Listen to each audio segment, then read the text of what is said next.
Wanga wabonzwa ire mashoko atogwana Nelson Chamisa aiwa panau aiwa yemavhezi aanoposta inawo iri kunetsa tonoti vanhu vazhinji aiwa kune vanhu vanonyatsa kufollowa aiwa mavhezi kana ma-inspirational verses anotogwana Nelson Chamisa especially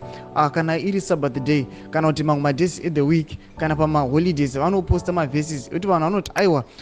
sure vaNelson Chamisa ndimi mukwanisa kufuvela ma-aspirations edu tinokufollowai asi kune vamwe vanhu vanoti aiwa uri mutungamiri akaita sei anongoposta mavhesi achitadza kuita zvinhu background saka nhasi vaNelson Chamisa vazobreaka silence vaka